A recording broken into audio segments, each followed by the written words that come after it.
Hello hi అండి. ఈరోజు video ఏంటంటే మీ అందరికీ కూడా ఉపయోగపడే కొన్ని టిప్స్ అనేవి మీతో షేర్ చేస్తానండి. దాంట్లో ఫస్ట్ టిప్ వచ్చేసి ఇక్కడ కోల్గేట్ బాక్స్ చూస్తున్నారు కదా. ఇలా మనం సూపర్ సేవర్ ప్యాక్ తీసుకున్నప్పుడు పెద్ద కోల్గేట్ బాక్స్ వస్తుంది. సో దీన్ని నేను ఇక్కడ యూస్ చేసి చూపిస్తానండి. దీన్ని అయితే ఇక్కడ మధ్యలో మార్క్ చేసేసుకుని ఇలా ఇక్కడ వీడియోలో చూపిస్తున్న విధంగా కట్ చేసేసుకోవాలి. చూసారు కదండి, ఇలా మధ్యలో కట్ చేసేసుకున్న తర్వాత ఏదైనా వేస్ట్ క్లాత్ ఏదైనా తీసుకోండి. నేను ఇక్కడ మా నిత్యది ఫ్రాక్ తీసుకున్నాను. దేనికి పనిచేయని క్లాత్ తీసుకుని దానికి కింద వైపు బార్డర్ లాగా బాగుందని చెప్పి అది కట్ చేసుకున్నాను. ఈ బాక్స్ ఎంతైతే ఉందో సో అంతవరకు నేను చూసుకుని కట్ చేసేసుకుని దాంతో ఇలా గమ్ తోటి అంటించేసుకున్నాను. పై భాగాన్ని కూడా ఇలా లోపలికి మడిచేసుకుని గమ్ సహాయంతో లోపలికి అతికించేసుకున్నానండి. సో రెండవది కూడా నేను అదేవిధంగా అదే క్లాత్ యూస్ చేసి అతికించేసుకున్నాను. ఇప్పుడు ఇది పక్కన పెట్టేసుకుని ఏదైనా ఒక కార్డ్బోర్డ్ తీసుకోండి ఫ్రెండ్స్.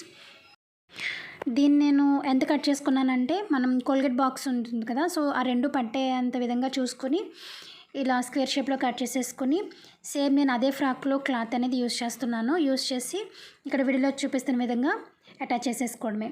ఇలా చేసేసుకున్న తర్వాత ఈ కోల్గేట్ బాక్స్ని మనం ఆల్రెడీ రెడీ చేసుకున్నాం కదా, సో దీన్ని కూడా మనం రెండు వైపులా కూడా ఇలా గమ్ పెట్టేసుకుని ఈ రెండు కూడా ఇక్కడ వీడియోలో చూపిస్తున్న విధంగా అటాచ్ చేసేసుకుని కార్డ్బోర్డ్ మీద అతికించేసుకోవడమే. సో అంతేనండి, మనకి ఒక మంచి మల్టీపర్పస్ ఆర్గనైజర్ అనేది రెడీ అయిపోయినట్టే. ఇప్పుడు సెకండ్ టిప్ చూద్దామండి.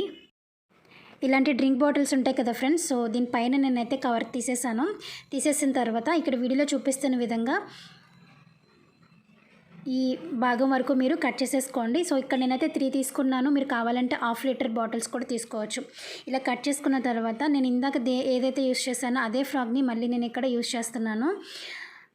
సో మనం బాటిల్ కట్ చేసేసుకున్నాం కదా, కింది భాగాన ఈ క్లాత్ అనేది ఎంతైతే పడుతుందో చూసుకుని క్లాత్ కట్ చేసేసుకుని గమ్ సహాయంతో ఇక్కడ వీడియోలో చూపిస్తున్న విధంగా అటాచ్ చేసేసుకోవడమే. అదేవిధంగా పై భాగం కూడా లోపలికి మర్చుకొని మనం అటాచ్ చేసుకోవడమే. అండ్ క్రింది భాగం కూడా గమ్ పెట్టేసుకుని అతికించేసుకోవడమే. చూసారు కదా. సో ఇలాగే మిగిలిన 2 బాటిల్స్కి కూడా మీరు అటాచ్ చేసుకోవాలి. నేను ఒకటే ఫ్రాక్తో ఈ వీడియో అంతా కూడా మీకు చూపిస్తానండి, రీయూస్ చేసి చూపిస్తాను. ఇదంతా కూడా ఒక చిన్న ఫ్రాక్ నిత్యది. ఇప్పుడు ఈ కలిపిన భాగం మనకి మధ్యలోకి వచ్చే విధంగా మీరు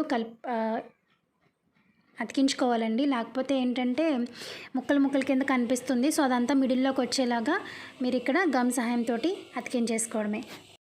సో అంతేనండి, ఇంకొక మల్టీపర్పస్ ఆర్గనైజర్ అనేది మనకు రెడీ అయిపోయినట్టే. దీంట్లో ఏంటంటే బ్యాక్ క్లిప్స్ కానివ్వండి, స్పూన్స్, ఫోక్ స్పూన్స్ ఇవన్నీ ఒకే దాంట్లో పడేయకుండా ఇలా పెట్టుకోవచ్చు. మనకి వంటగదిలో భలే ఉంటుంది చూడడానికి. సో దీన్ని నేనైతే ఇలా యూజ్ చేసుకుంటున్నాను. అండ్ నెక్స్ట్ టిప్ చూద్దాం. ఇప్పుడు థర్డ్ టిప్ ఏంటంటే మనం ఇందాక కట్ చేసినటువంటి బాటిల్స్ ఉన్నాయి కదండి, సో ఈ పై భాగాన్ని ఏ విధంగా మనం రీయూజ్ చేసుకోవచ్చో చూపిస్తాను. దానికోసం నేను ఇక్కడ ఈ ప్లాస్టిక్ బాక్స్ని కింద భాగంలో కట్ చేసుకుంటున్నానండి. దీనిపైన క్యాప్ ఉంటుంది కదా, సో అది ఉంటే అది కూడా యూస్ చేయొచ్చు. సో అది ఆల్రెడీ నేను యూస్ చేసి ఉన్నాను, అందుకని నేను ఇప్పుడైతే ఇది చేస్తున్నాను. తర్వాత ఇది ఎంతైతే ఉందో ఆ బాటిల్ కింద గ్యాప్ ఎంతైతే ఉందో అంతకు మనం మార్క్ చేసుకుని ఇలా కట్ చేసేసుకోవాలి. సో ఇలా కట్ చేసేసుకున్న తర్వాత దీన్ని నేను ఐరన్ చేస్తున్నానండి లైట్గా, ఎందుకంటే ఈవెన్గా అవ్వడం కోసం. లేకపోతే ఎగుడు దిగుడు ఉండి మనకి సరిగ్గా గమ్తో అతికించినా కూడా అతుక్కోదు. సో అందుకని చెప్పేసి నేను ఇక్కడ కొంచెం వెయిట్ చేసి ఇక్కడ వీడియోలో చూపిస్తున్న విధంగా చేస్తున్నాను.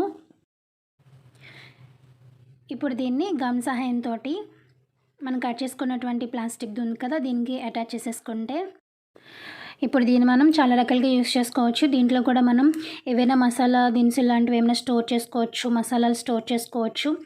సో ఇక మీ ఇష్టం. బాగున్నాయి కదండి చూడడానికి చాలా అందంగా. ఇప్పుడు టిప్ నెంబర్ 4 చూద్దామండి. ఇలాంటి చాక్లెట్ బాక్సెస్ని ఎలా రీయూస్ చేసుకోవాలో చూపిస్తాను. అదేవిధంగా ఇందాకటి నుంచి నేను ఒక ఫ్రాక్ యూస్ చేస్తున్నాను కదా, సో కింద పార్ట్ అంతా కూడా యూస్ చేసేసాను. పై పార్ట్ వచ్చేసి నేను దేనికది ఇలా కట్ చేసేసుకుని లైనింగ్ కూడా సపరేట్ చేసేసి దానికి వెనకాల ఉండేటువంటి డోరస్ అదే దానికి కొంచెం డిజైన్ వచ్చింది, అది కూడా నేను సపరేట్ చేశాను. ఇప్పుడు ఈ బాక్స్ని రీయూజ్ ఎలా చేసుకోవచ్చు, ఆ ఫ్రాక్ని ఎలా మనం అటాచ్ చేసి అనేది చూపిస్తాను. సో ఇక్కడ ఏంటంటే బాక్స్కి మధ్యగా ఒక మార్క్ చేసుకున్నానండి, మిడిల్కి ఒక మార్క్ చేసుకున్నాను. అదేవిధంగా మిడిల్ నుంచి పైప్కి ఒక క్రాస్గా ఒక లైన్ వేసుకున్నాను. ఇలా లైన్ డ్రైవ్ చేసుకున్న తర్వాత కట్ చేసేసుకోవడమేనండి, ఏం లేదు. బాక్స్కి మధ్యలో ఒక మార్క్ పెట్టుకున్నాను. అదేవిధంగా మధ్య నుంచి చివరికి లైన్ వేసుకున్నాను అంతే. వేసుకొని ఇక్కడ వీడియోలో చూపిస్తున్న విధంగా ఇలా మనం కట్ చేసేసుకోవడమే డ్రా చేసుకున్నంత వరకు. సో చూసారు కదా. ఇప్పుడు దీనికి మనం క్లాత్ ఉంది కదండి, సో దాన్ని అటాచ్ చేసుకోవాలి. అది ఎలా అంటే ఇది మనకి ఈవెన్గా లేదు కాబట్టి సో ముందు కట్ చేసుకోకుండా ఏ విధంగా అయితే మీకు సెట్ అవుతుందో చూసుకుని దాన్ని బట్టి ఫస్ట్ మీరు అతికించుకుని దాని తర్వాత కట్ చేసుకోవాలి. అంటే ఇక్కడ నేను క్రాస్గా పెట్టి చూసుకున్నాను, సరిపోతుంది, క్లాత్ కరెక్ట్గా వస్తుంది. ఒకవైపు చూసారు కదా వచ్చింది. సో నేను ఇప్పుడైతే దీన్ని అతికించేసుకుని దాని తర్వాత సైడ్లు అనేవి కట్ చేసేసుకుంటాను. సైడ్స్ కంప్లీట్గా కట్ చేయకుండా కొంచెం ఒక 1 ఇంచ్ వరకు ఉంచుకోండి. ఎందుకంటే లోపలికి ఫోల్డ్ చేస్తే బాగుంటుంది, లేకపోతే మనకి క్లాత్ కదా నీట్గా కనిపించదు. సో ఇక్కడ వీడియోలో చూపిస్తున్న విధంగా కట్ చేసుకొని ఇక్కడ లోపల వైపుకి గమ్ సహాయంతో అతికించేసుకుంటున్నాను.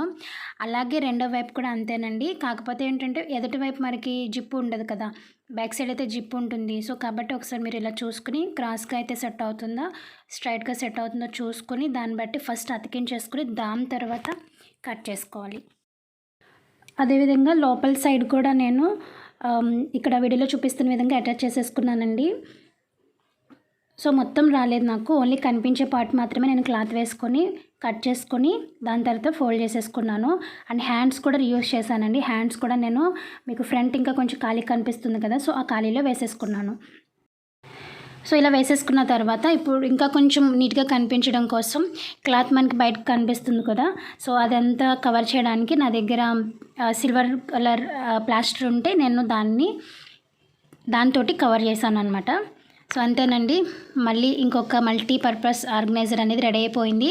నేనైతే దీంట్లో ఫేస్ క్రీమ్స్ అలాగే లోషన్స్ అవన్నీ పెట్టుకోవడానికి బాగుంటుందని చెప్పి అవి పెట్టాను. చూసారు కదండి, బాగుంది కదా, చాలా బాగుంది. ఏవైనా కానీ మీరు దీంట్లో పెట్టుకోవచ్చు. ఐ హోప్ మీ అందరికీ ఈ వీడియో నచ్చిందని అనుకుంటున్నాను. నేను మళ్ళీ ఒక మంచి వీడియోతో మీ ముందుకు వచ్చేస్తాను. అంతవరకు బాయ్ బాయ్.